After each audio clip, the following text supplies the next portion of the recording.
Hello nursing aspirants, most welcome nursing master channel. Guys एक latest recruitment publish किया गया है और ये जो रिक्रूटमेंट आई है ये एनएचएम के थ्रू आई है। जैसा कि आप जानते हैं एनएचएम इट मीन्स कि नेशनल हेल्थ मिशन के थ्रू ये रिक्रूटमेंट को ली जाएगी।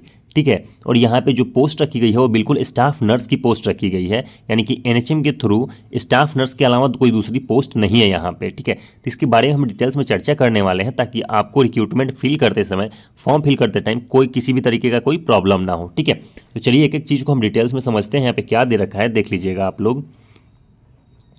National Health Mission NHM has released the latest job notification for the 154 mid-level service provider vacancies.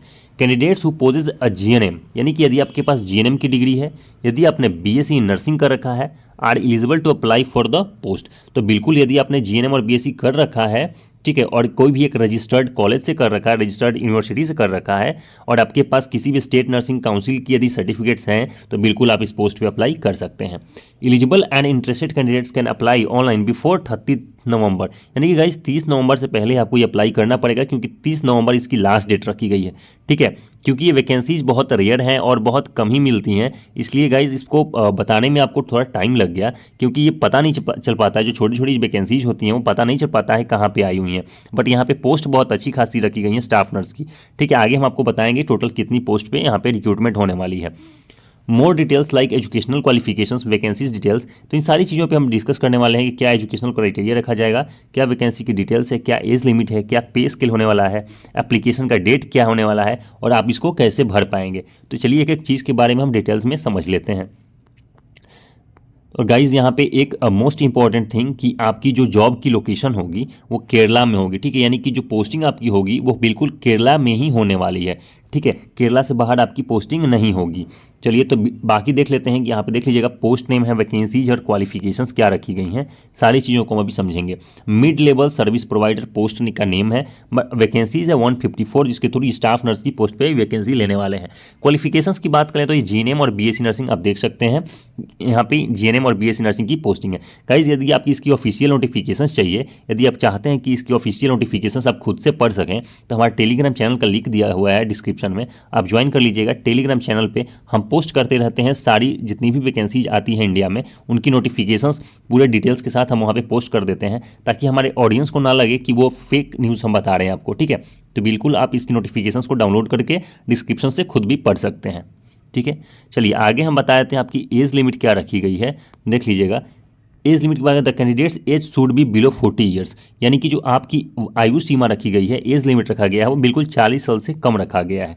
ठीक है, क्योंकि ये पोस्ट टेंडर पे है, यहाँ पे एज क्राइटेरिया में कोई भी छूट नहीं दी गई है, तो बिल्कुल आप 40 ईयर्स के बिलो यदि है तो आप अपनी एप्लीकेशन फॉर्म भर सकते हैं। ठीक है, सिलेक्शन प्रोसेस की बात करें देख लीजिएगा, selection will be based on the interview, यानी कि यहाँ पे कोई भी रिटन एग्जामिनेशन नहीं होने वाला है गाइज। ठीक है, और ये बहुत बड़ी चीज़ है कि यहाँ पे कोई रिटन एग्जामिनेशन नहीं होने वाला है, डायरेक्ट आप जाके आपको वॉक इन इंटरव्यू को अटेंड करना है। लेकिन यहाँ पे एप्लीकेशन फॉर्म भरना पड़ेगा। बहुत टाइम आपने देखा होगा वॉक इन इंटरव्यू जो पोस्ट के लिए होता है वहाँ पे कोई एप्लीकेशन फॉर्म भरा नहीं जाता है ऑनलाइन। ठीक है, बट यहाँ पे आपको अवेलेबल है, जो मैं आगे आपको बताने वाला हूँ कि कैसे आप फॉर्म फिल कर सकते हैं। तो सिलेक्शन का प्रोसेस आपको पता चल गया कि बिल्कुल डायरेक्ट इंटरव्यू के बेसिस पे होने वाला है, रिटन एग्जामिनेशन का कोई झंझट यहाँ पे नहीं है। ठीक है, पोस्ट भी बिल्कुल अच्छी खासी है, 150 से ज़्यादा पोस्ट है, तो आप यहाँ पे अप्लाई कर सकते हैं। चलिए पे स्केल की बात कर लेते हैं। तो selected candidates get consolidated remuneration of 20,500 per month. Guys यहाँ पे 20,500 रुपया आपकी बेसिक पे सैलरी रखी गई है, इसके साथ में कुछ और अलाउंस भी आपको दिया जाएगा। ठीक है, तो आपको पे स्केल पता चल गया, सारी चीज़ें पता चल गई। अभी आपको हम बताएंगे कि आप अप्लाई कैसे कर सकते हैं वहाँ पे। ठीक है, तो गाइज यहाँ पे नोट कर लीजिएगा कि 20,500 आपकी सैलरी होने वाली है। ठीक है, बेसिक अलाउंस यही रहने वाला है। अब अप्लाई कैसे करेंगे उसकी हम डिटेल्स देख लेते हैं। Visit the official website of NHM, यानी कि एनएचएम की आप ऑफिशियल वेबसाइट पर विजिट कर सकते हैं, नोटिफिकेशंस की डिटेल्स हैं उसको वेरीफाई कर सकते हैं, और अप्लाई का वहाँ पे लिंक मिल जाएगा आपको। ठीक है, वहाँ पे जो एनएचएम की रिक्रूटमेंट्स ऑप्शन होगा ना, वहाँ पे दिया जाता है कि हर स्टेट में आने वाले जो एनएचएम के थ्रू रिक्रूटमेंट्स होते हैं उनके सारे ऑप्शंस होते हैं। तो 154 पोस्ट पे केरला में वैकेंसीज आई हुई हैं। Registered and log in with your email ID and password. Guys सबसे पहले आपको वहाँ पे रजिस्ट्रेशन करना होगा, उसके बाद आपको एक ईमेल आईडी और एक पासवर्ड प्रोवाइड करा दिया जाएगा, जिससे कि आप साइन इन कर सकते हैं और लॉग इन कर सकते हैं। ठीक है, fill in all your details in the application form. वहाँ पे एक एप्लीकेशन फॉर्म खुल के आ जाएगा जहाँ पे आपको अपनी बेसिक डिटेल्स जितनी भी हैं, जो भी चीज़ें वहाँ पे दी रखी गई हैं वो भर देना है। उसके बाद एक बार वेरीफाई कर लेना है कि आपने जो भरा कि वो दोबारा वो चेक कर लीजिएगा कि वो ठीक से भरा है कि नहीं, क्योंकि दोबारा विंडो ओपन नहीं होगा ताकि आप फिर से उसको करेक्ट कर सकें। ठीक है, तो इस बात को ध्यान में रखना है। उसके बाद देख लीजिएगा upload the scanned copies of the documents. जो डॉक्यूमेंट्स वहाँ पे मांगा गया है उसकी स्कैन कॉपी वहाँ पे करके और अटैच करनी पड़ेगी साथ में। ठीक है, चलिए उसके बाद है final submit the online application form. उसके बाद आपको एक फाइनल सबमिट कर देना है एप्लीकेशन फॉर्म। और यदि उसके बाद कोई भी वहाँ पे जो यूज़र आईडी प्रोवाइड होता है, जो आपकी वो उसको नोट करके, रजिस्ट्रेशन नंबर जो प्रोवाइड होता है उसको नोट करके रख लेना है, वो फर्दर प्रोसेस में काम आने वाला है। और यदि उसको प्रिंट आउट करने का ऑप्शन है तो बिल्कुल आप हार्ड कॉपी में अपनी एप्लीकेशन फॉर्म को प्रिंट आउट करके रख लीजिएगा, वो आगे आपको काम आएगा। ठीक है, तो आपको पता चल गया कि इसको अप्लाई कैसे करना है। इंपॉर्टेंट डेट्स बता देते हैं गाइस, देख लीजिएगा।